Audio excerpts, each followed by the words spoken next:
E aí, gente, tudo bem? Como é que vocês estão? Vamos embora com o podcast de hoje, segunda-feira, mais uma semana começando.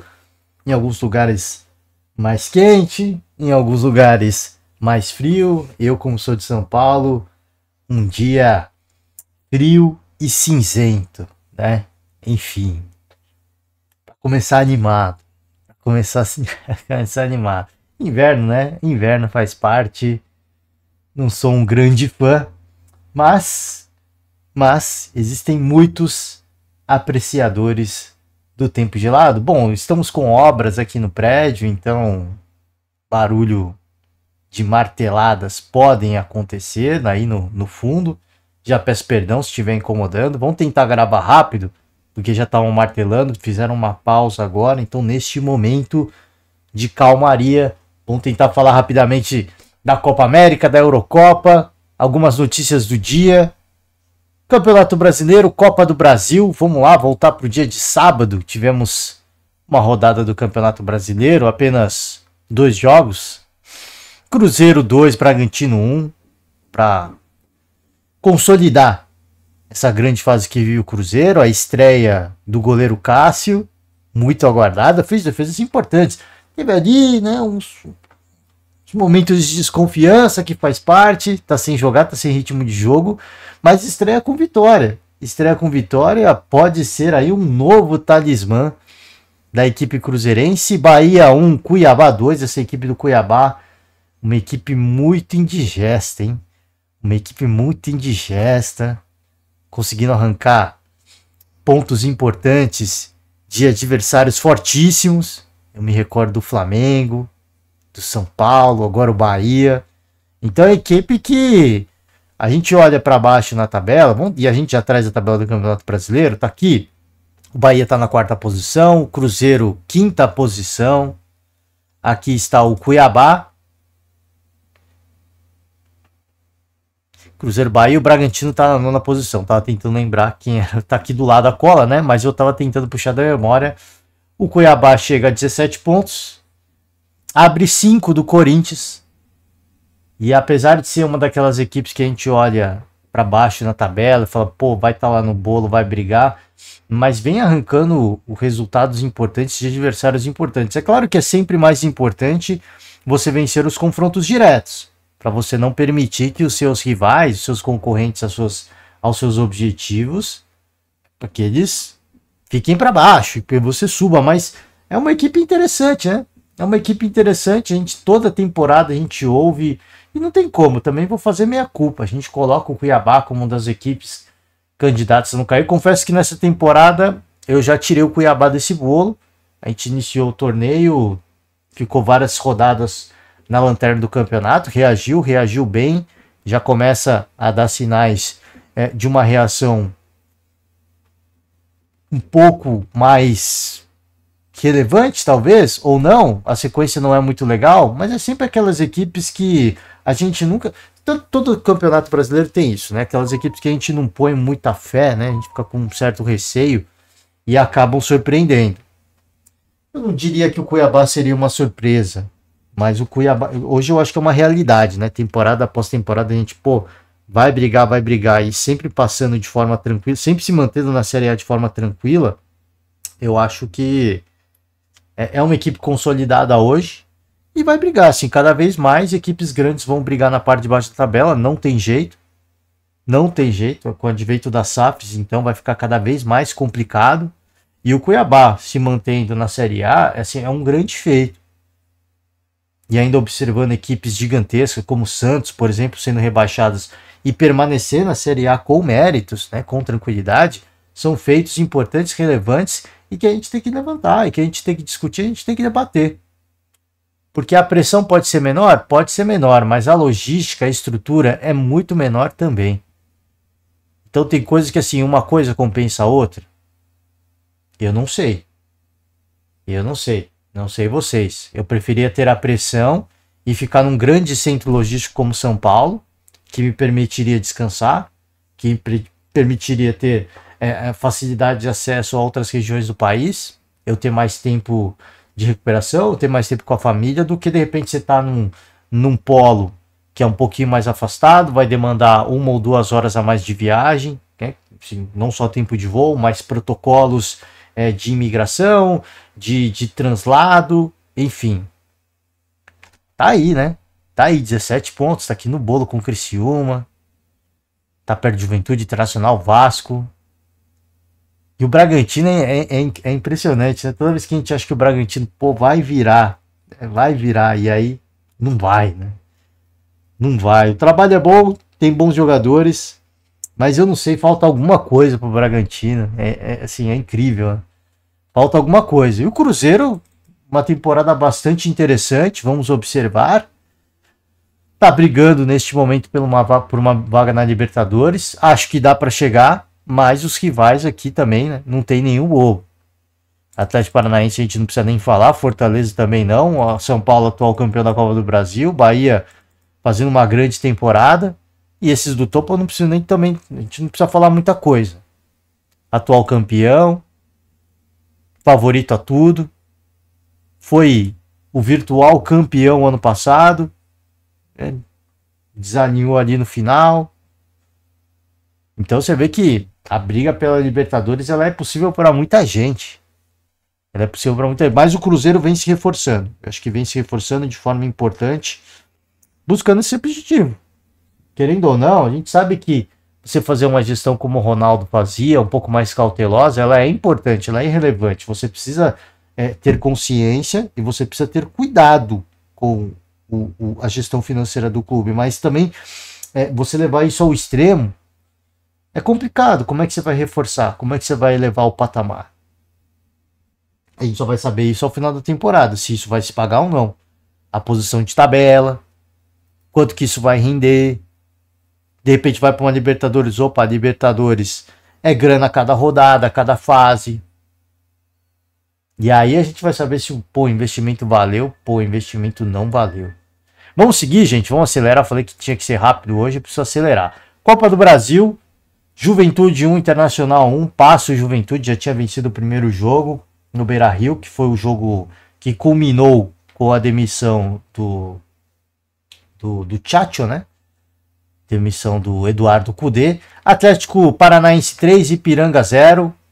Era um jogo que estava pendente, aconteceu em maio o jogo, se eu não me engano, se eu não estou enganado, foi o primeiro jogo foi em maio. E aí teve aquela tragédia no Rio Grande do Sul, não teve condições.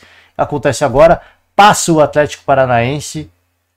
Isso jogo de sábado, tá? Jogos de sábado, Copa América, disputa de terceiro lugar, Canadá 2, Uruguai 2, e Uruguai bate o Canadá nas penalidades, é o terceiro colocado e teve que assistir a Argentina se isolar como a maior campeã da Copa América. Vamos para os jogos de domingo, só para a gente pegar a Copa do Brasil. Grêmio 3, Operário 1, uma vitória absolutamente tranquila do Grêmio. O Grêmio avança na Copa do Brasil.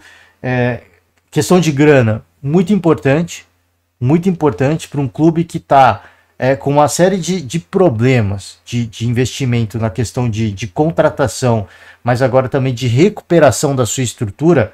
Avançar na Copa do Brasil é fundamental. O Internacional precisava ter avançado na Copa do Brasil. Por uma questão de grana, né? Por uma questão de grana. Mas hoje é inegável que o Juventude está mais organizado. E por uma série de situações. Trabalho. O Juventude não teve problemas com o seu CT em virtude das enchentes. Apesar de não ter... apesar de ter tido o calendário postergado, assim como as outras equipes gaúchas, né? Assim como o Internacional, assim como o Grêmio, o Juventude teve o seu CT intacto e pôde manter as suas atividades. Apesar de não ter ritmo de jogo, as atividades foram mantidas. Apesar de também não ter muita cabeça, você está pensando que funcionários, familiares, né, estão em áreas de risco, em áreas afetadas, mas ainda assim na questão profissional, né, a estrutura ela se manteve. Então isso se mostra dentro de campo também. Em relação ao Grêmio, é difícil, porque toda temporada a gente vê isso.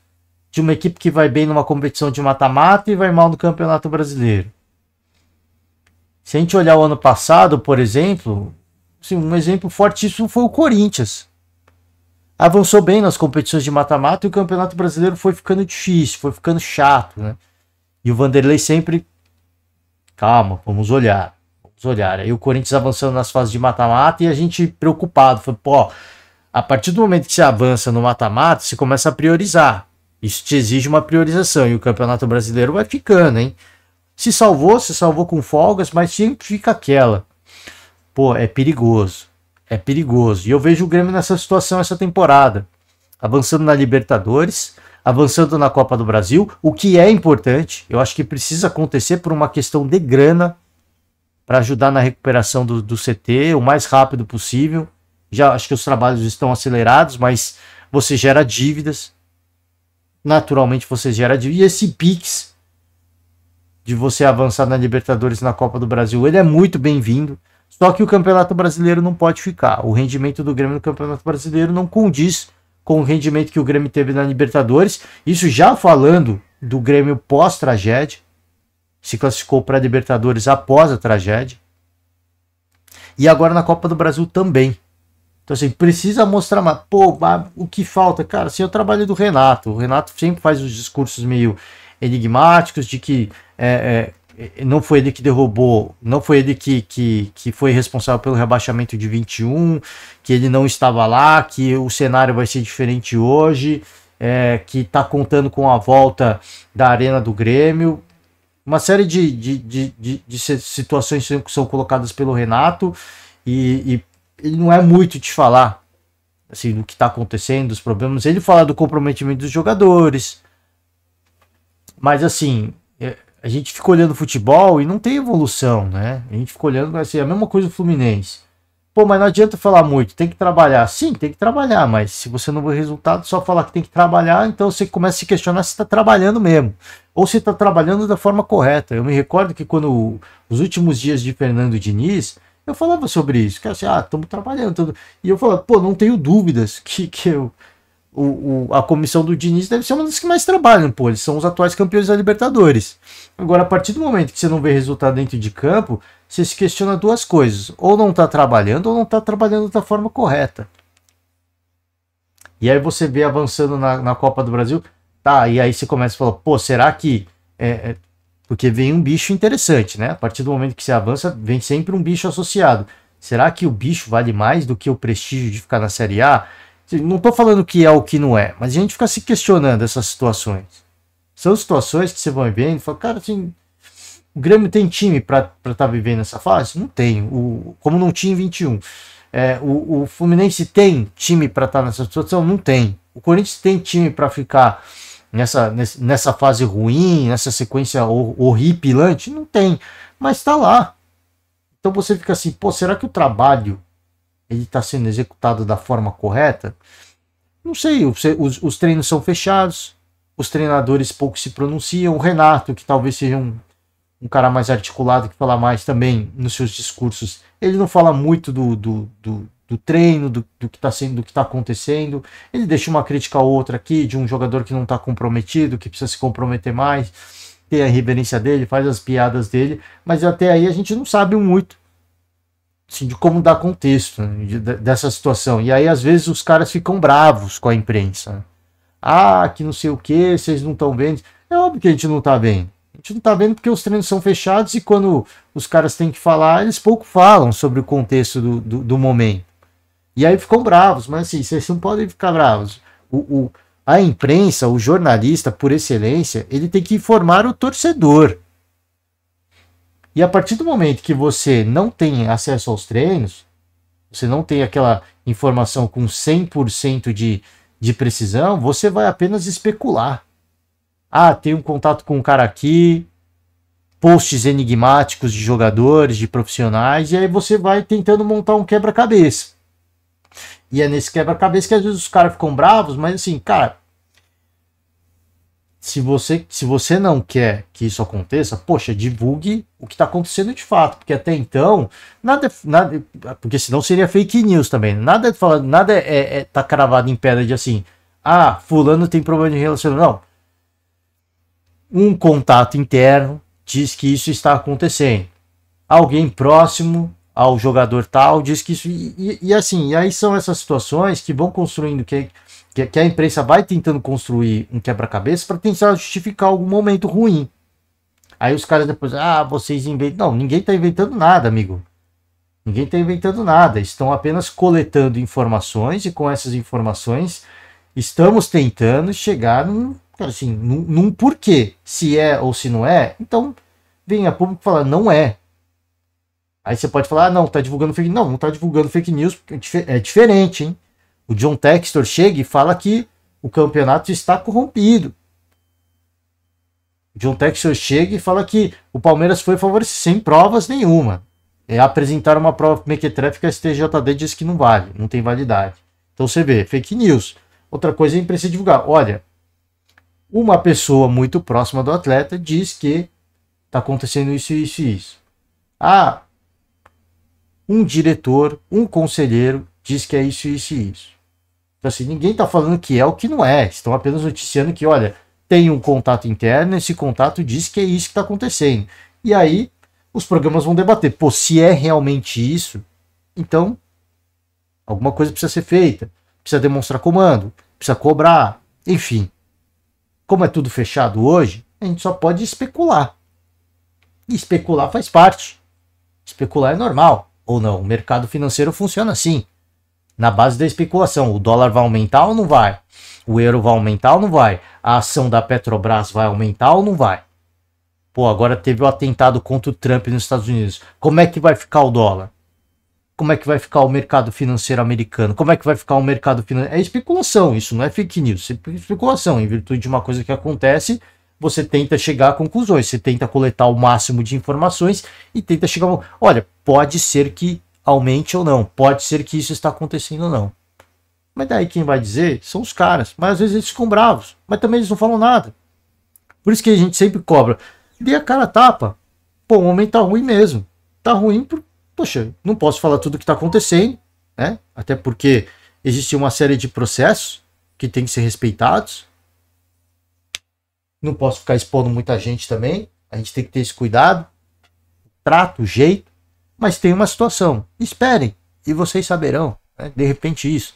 Vamos avançar? 17 minutos, né? Acho que a gente fala, hein? Mas gosta de falar. Vamos de Eurocopa primeiro. A gente finaliza com Copa América. Tem notícia da Copa América para falar. O balanço das competições. De alguma... Copa do Brasil. Vamos rapidamente na Copa do Brasil. Passar aqui os classificados, né? Temos aqui oitavas de final. Vai ser por sorteio. Então a gente pega os classificados. Grêmio avançou. Bahia avançou. Venceu o Criciúma os 2 jogos. Fluminense avança também. Bragantino aqui venceu o Souza, né? O time do Dinossaurinho, que surpreendeu muita gente. Aqui passou o Goiás, derrubou o Cuiabá, passou o Botafogo, passou o Vasco, né? Essa partida da época contra o Fortaleza, o Vasco numa fase horrível, horripilante. Flamengo avança, São Paulo, atual campeão. Palmeiras venceu, eliminou aí o Botafogo de Ribeirão. Aqui o Atlético Paranaense perdeu o primeiro jogo, mas venceu o segundo por 3-0. O Internacional não, Juventude avança, venceu o primeiro jogo. Aqui o CRB derrubando o Ceará, o Corinthians avançando também.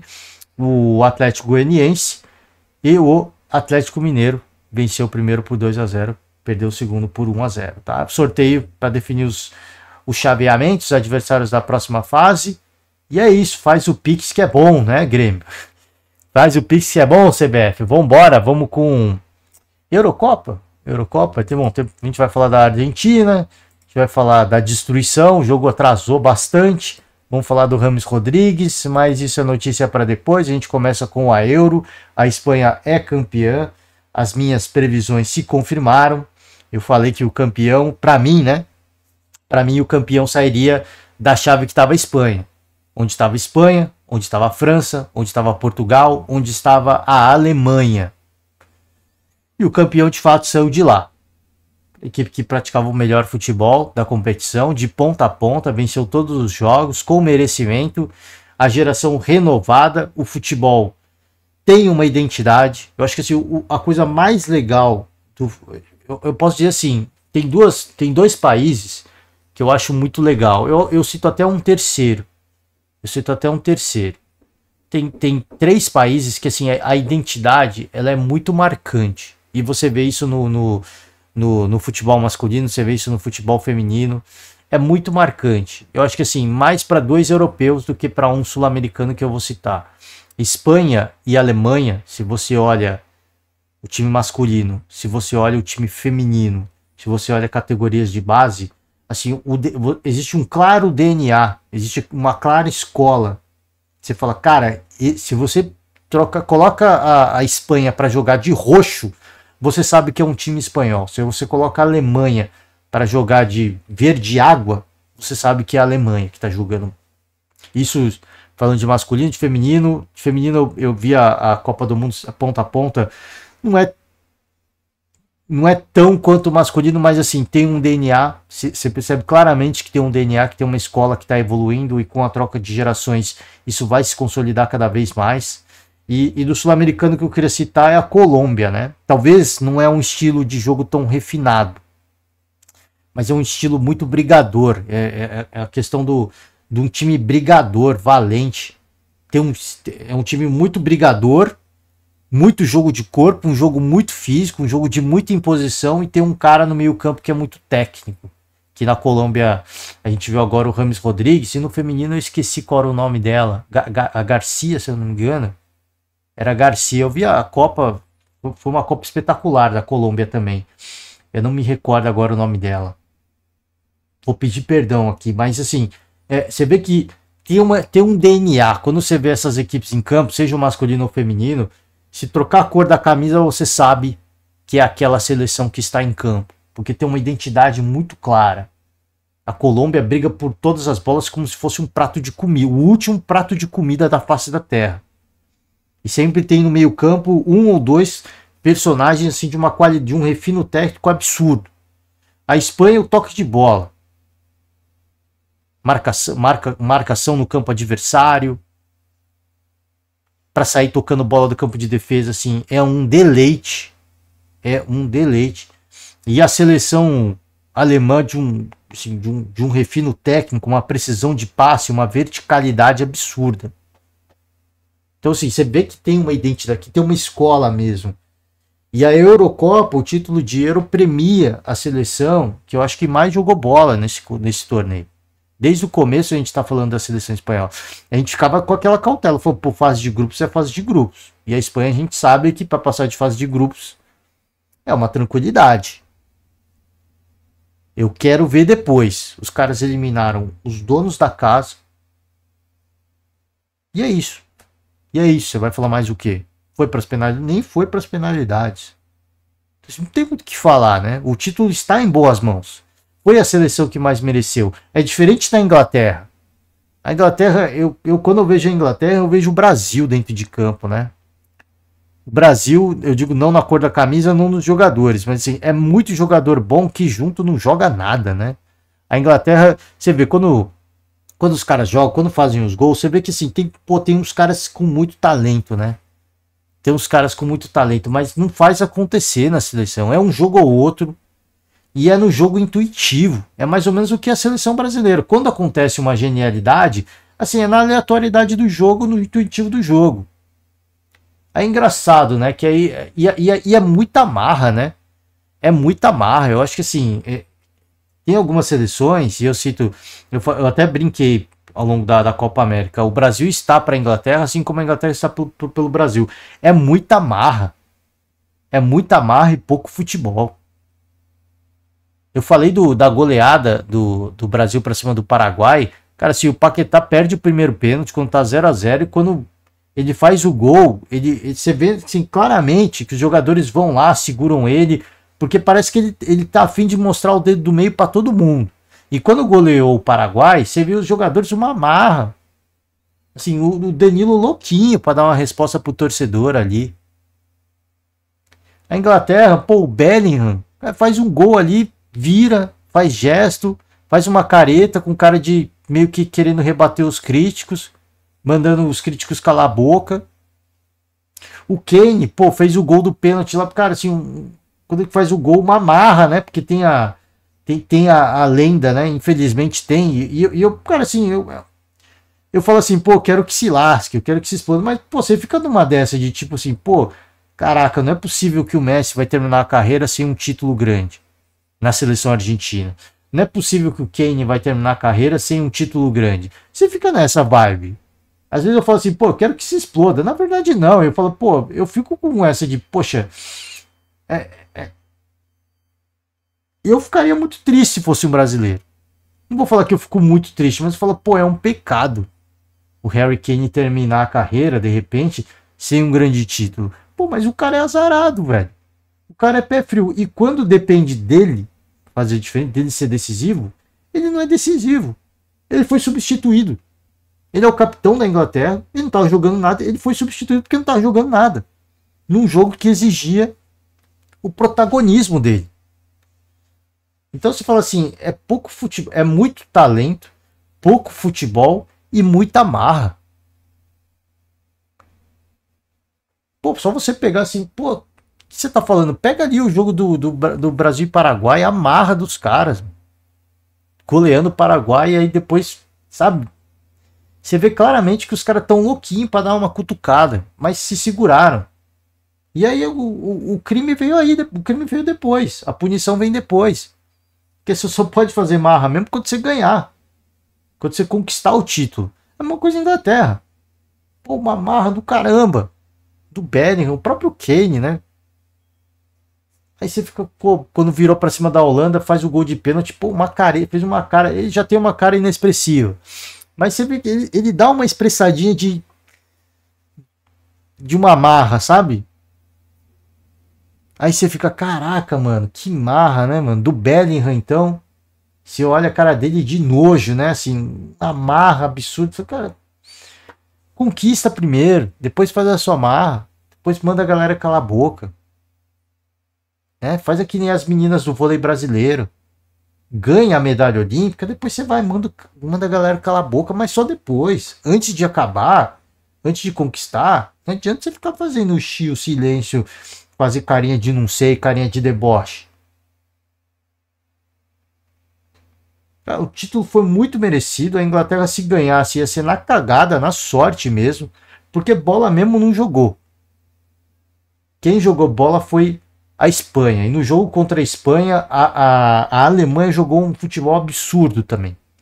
Jogou um futebol absurdo. Foi um jogaço. Foi o melhor jogo da Euro. Foi o melhor jogo da temporada, eu acho.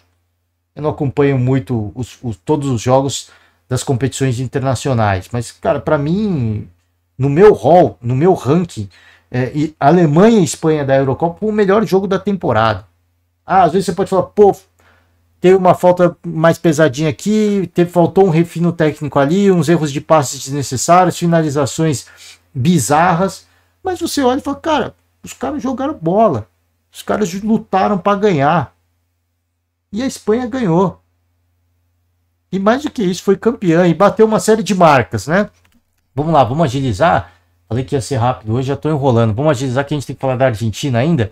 Então, uma série de recordes na Euro. Vamos trazer algumas marcas da Euro, né? O Lamine Yamal. E a gente falando, ô Dorival, vamos confiar na garotada. Vamos dar uma chance para a garotada. Lamine Yamal.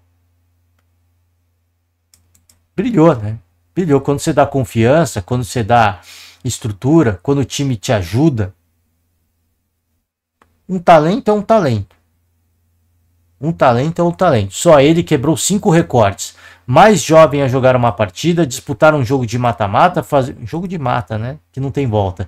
Fazer um gol no torneio, jogar uma final e o mais jovem campeão. Ele começou a Euro com 16 anos e terminou a Euro com 17 anos. Só isso. A Euro 24 registrou outras 3 marcas de precocidade.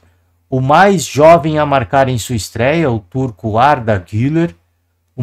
Os mais novos capitães, né? O húngaro Dominik, não vou me arriscar aqui, e o técnico, o alemão Julian, eu não sei se é Julian, né? Julian, acho que é Julian, né? Porque a pronúncia é alemã, eu não vou me arriscar no sobrenome também. E aqui outras marcas de veteranos. Mais velhos a entrar em campo, o português Pepe, mais velho a fazer o gol, o croata Luka Modric, a conquistar um título, o espanhol Jesus Navas, sem contar Cristiano Ronaldo. que não conseguiu ser o mais velho goleador, mas deixou a Euro com 3 recordes inéditos e números para outras 3 marcas que ele mesmo já possuía, né? Então aqui a Espanha, mais títulos, tetracampeã, mais gols marcados por uma equipe na competição, mais vitórias, técnico com mais vitórias seguidas, jogador mais jovem, aqui ó, 16 anos e 338 dias. Mais jovem a disputar uma partida de mata, mais jovem a fazer o gol, mais jovem a disputar uma final. Ele tinha 17 anos na final. 17 anos e 1 dia. Que presente de aniversário, né? Jogador mais jovem a conquistar o título, jogador mais velho a conquistar o título, Jesus Navas, 38 anos. Jogadores com mais títulos. Navas se junta a outros 13 jogadores bicampeões. Expulsão mais tardia, Dani Carvajal. Tem recorde negativo, tem números negativos também. Cristiano Ronaldo, 6 euros. Capitão mais velho, 7 assistências, 13 vitórias, 30 partidas, mais minutos jogados. É um espetáculo, né? Marcas de um craque como Cristiano Ronaldo. É isso, vamos para a Copa América. A Argentina venceu a Colômbia 1-0. O gol foi na prorrogação, nos últimos minutinhos da prorrogação. Faltava pouco para a Colômbia, de repente, conseguir segurar o resultado, né? Faltava muito pouco, mas não deu, né? A Colômbia estava sem condições físicas já. A Argentina estava sobrando já do metade do segundo tempo para o final, só dava a Argentina. A Colômbia tentava ali alguma coisa. O Messi se machucou, o tornozelo dele parece uma laranja. Parece uma toranja, né? A toranja é maior que a laranja. Procurem fotos do tornozelo do Messi, eu não vou trazer aqui porque a imagem é muito feia. Mas ele já estava acusando o golpe no primeiro tempo, né? Assim, já tomou um contato ali, já estava... é final, eu vou aguentar. E aí quando para de jogar, esfria o corpo, o negócio incha e ficou ali um negócio, uma coisa colossal, né? Mas deu a Argentina, jogou mais a final, acho que a Colômbia foi mais time a competição toda, jogou muito no físico e parece que o físico foi o que pesou na final, foi o calcanhar de Aquiles. Também o Rames Rodrigues foi muito bem marcado pelo meio campo argentino, todo mundo foi deixando o Rames jogar, a Argentina não deixou o Rames jogar, inclusive o Brasil, não falei no jogo contra o Brasil, mas o Brasil deixou o Rames Rodrigues soltinho, fez o que quis. Contra a seleção brasileira. A Argentina não cometeu esse erro. É um time muito físico, é um time de muita imposição, também somos. E tiramos e neutralizamos o craque dos caras, como a Colômbia fez com o Messi. O Messi teve pouquíssimos espaços, com pouquíssimas oportunidades, teve uma chance claríssima de gol, mas a bola acabou batendo em outro jogador argentino. Eu esqueci quem foi agora, eu peço perdão ao torcedor. Já estava meio zonzo de sono, porque a competição, a final atrasou, e aqui a gente traz as fotos da destruição. Torcedores invadindo o estádio, pulando grades, muros. A partida foi atrasada em mais de 1 hora, o início da partida em mais de 1 hora. 1h e 22 minutos. Com direito a crianças de colo chorando, torcedor ensanguentado e invasão até pelo sistema de ventilação do estádio. O jogo final foi no Hard Rock Stadium. É na Flórida, né? Se eu não me engano. É o estádio do Miami Dolphins, se eu não estou enganado. Equipe de futebol americano. E ficaram lições. Eu acho que ficam lições. Lições importantes. Quando se fala em esporte, os Estados Unidos talvez seja um dos maiores exemplos do planeta Terra. Se não o maior. Os caras sabem organizar um espetáculo esportivo. Mas isso aqui é Copa América. E foi tratado de uma forma... Poxa, né? Bem nas coxas, se é que a gente pode dizer assim. Bem nas coxas. A culpa não é dos caras, a culpa não é da organização americana, na minha opinião. A culpa é da Conmebol. Porque primeiro, os campos reduzidos. Na horizontal é menos 5 metros, na outra dimensão é menos 3, 4 metros. É bizarro, Não tem condição de se jogar futebol assim. Isso não é society. Mas tudo bem. Os jogos estavam legais, estava entretenimento, a gente passa até um pano. Mas eu acho inaceitável, é uma Copa América. Estamos falando de uma Copa América. Então a culpa é da Conmebol. Os americanos falaram, olha, a gente pode providenciar isso. E a gente pode pagar isso. Os caras preferiram a grana do que o espetáculo. Então tá aí. Né? Tivemos equipes que reclamaram do gramado, e isso é muito justo. Mas estamos falando de uma Copa América. Né? Estamos falando de uma Copa América. É uma Copa. Não é Copa da Confederação, não é Copa das Confederações, não é amistosos aleatórios, não é jogos eliminatórios para a Copa do Mundo. É uma Copa América. Então, acho que só isso já diz muita coisa. E aí fora a organização. Especialmente na final. Assim, os caras não tinham capacidade, ou agentes de segurança. A culpa é da Conmebol. Na minha opinião, a culpa é da Conmebol. Pô, falhou. Óbvio que falhou.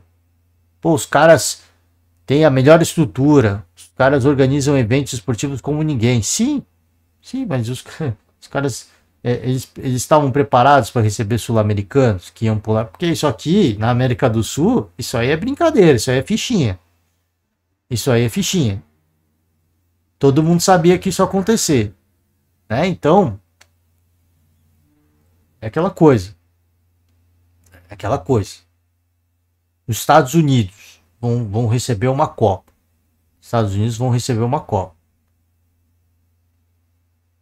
E eu acho que a Copa América não deveria ser palco de testes para uma Copa do Mundo.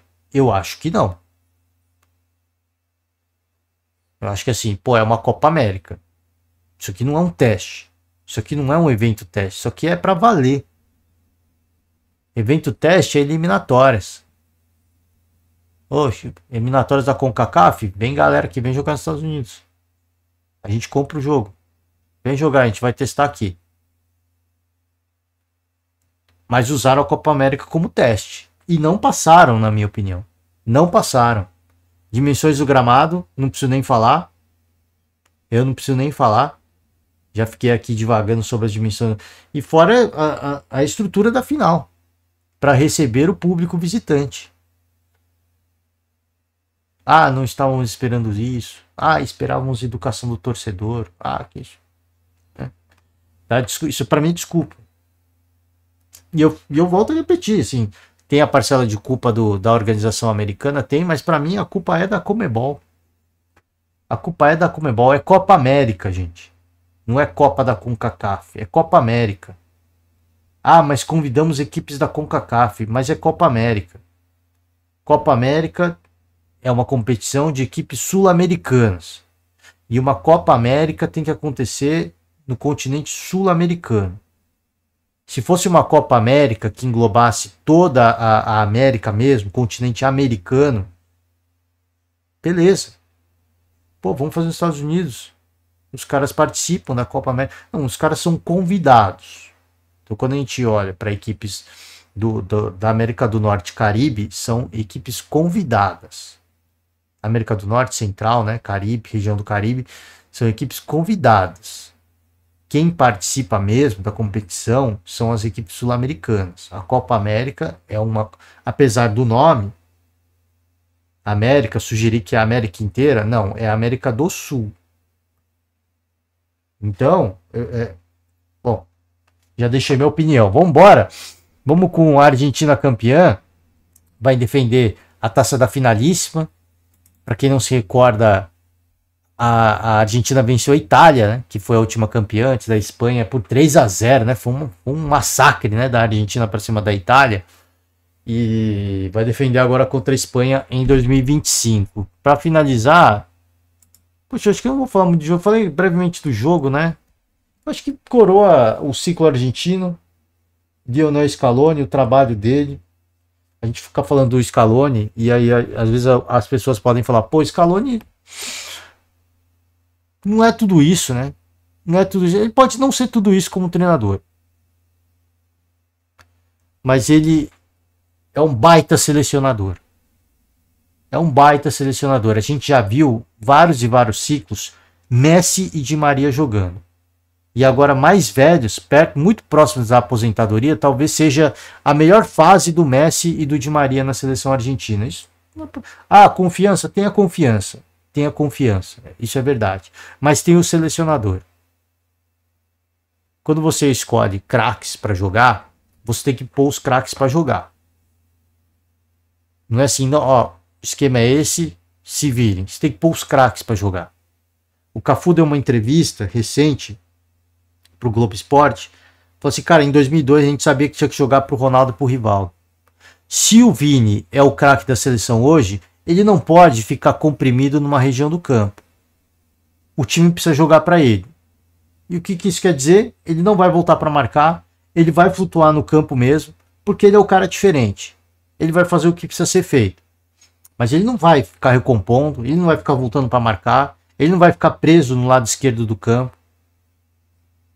Então, assim, são uma série de situações que de repente falam, pô, como é que é o Scaloni treinador? Eu não sei, só vou saber quando ele treinar um grande clube e de fato for super campeão.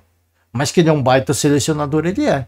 Pô, eu convoco os melhores da Argentina, estão entre os melhores do mundo, e eu ponho os caras pra jogar bola, mano. E é isso. E funciona.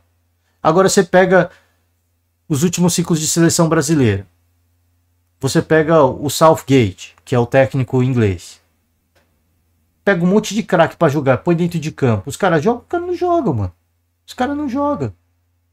E eles falam assim, pô, treinador é ruim, time é mal treinado, os caras não sabem selecionar. Tem uma série de explicações. E eu não sei quais são elas. Eu só sei que assim, você pode... Pô, o Scaloni é um baita treinador? Eu não sei. Treinador de seleção não é treinador. Ele não tem tempo pra ficar colocando uma filosofia dentro de campo. O que ele tem tempo é, eu estou selecionando um craque como o Lionel Messi. Ele joga de um jeito e ele tá mais velho. Como é que nós vamos jogar? Vou colocar um craque como o Di Maria para jogar. Ele tá se despedindo da seleção. Ele está mais velho e ele joga desse jeito. Como é que eu vou pôr ele para jogar?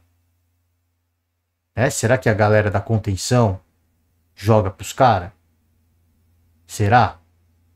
Então, assim, são uma série de situações que, assim, pô, precisamos de uma disciplina tática dentro de campo. É óbvio que você precisa.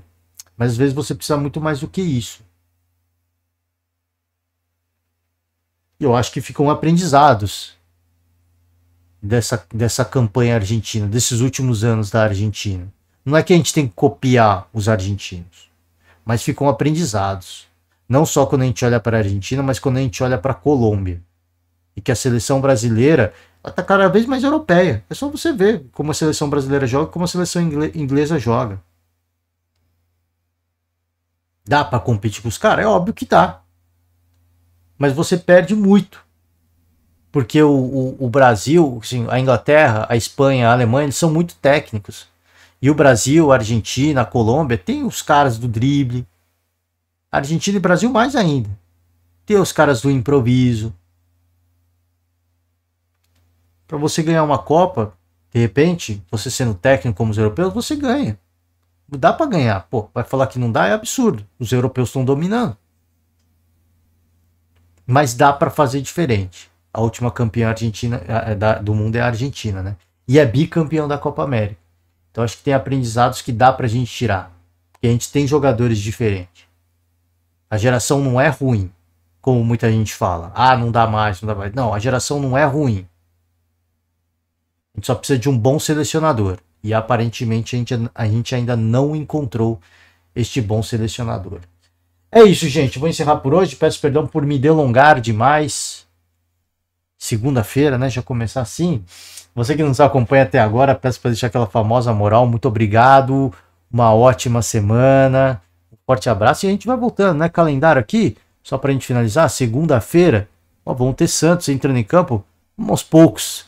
Vamos retomando com mais notícias esportivas. Tem muita coisa para falar, né? Mas a gente acabou postergando. Porque eu sabia que tinha que ficar divagando aqui na discussão sobre as seleções.